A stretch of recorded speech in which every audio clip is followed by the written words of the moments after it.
Oke, buat kalian yang anak kos-kosan, gue rekomendasiin kalau kalian sibuk banget atau nggak punya uang sama sekali, tinggal punya uang dikit lah ya.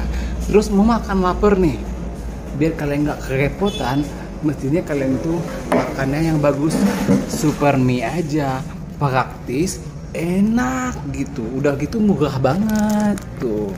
Makanya kalau kalian anak kos jangan bingung ada duit dikit aja bisa beli super mie untuk dimakan.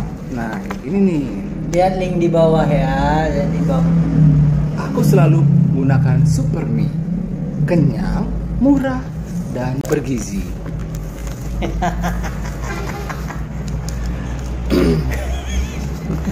Sama buang airnya udah terbiasa. Mau makan, maunya ditelanin. Asik! Mau berak, maunya diberain. Hopa! Diberain kotor dong. Karena hidup kita udah kotor. Apalagi gue udah kotor banget. Kotor lahir dan batin. Jujur amat lo. Sayur. Ini lari kancang mode babi, makalah daun ubi. Kancang lari. Sayur. Oh ya. Halo. Apa kabar? Kabar. Baik-baik saja. Mana suaranya penonton? Guk.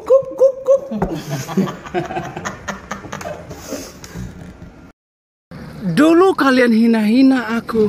Kalian omongkan aku dari belakang. Aku berbahasa Indonesia ketika pulang kampung. Orang membisik-bisikkan aku dari belakang karena aku berpakai bahasa Indonesia sama teman-teman aku. Terus dia bisik-bisik, sok-sok bahasa Indonesia. Sekarang nyesal kau kan pas diajak bahasa Indonesia petak-petak bunyi bahasa kau itu. Malu nggak kak? Pantai ada ciri kau rupanya ha. Aduh buyung, mengapa lupa padaku? Mana suaranya? Aduh. Guys, hati-hati guys kalau kalian punya sepatu kulit terus kalian menyucinya habis itu hari hujan ya nggak sempat kejemur ya kan, terus kalian pajangin aja tuh di ruangan. Gua tahu nggak guys, ini batindawan dia guys tuh. Batindawan sampai ke dalam jemurannya, ya Allah, ya dewa. Hati-hati buat kalian yang punya sepatu kulit ya, jangan sampai nasibnya mangkak kayak gue nih.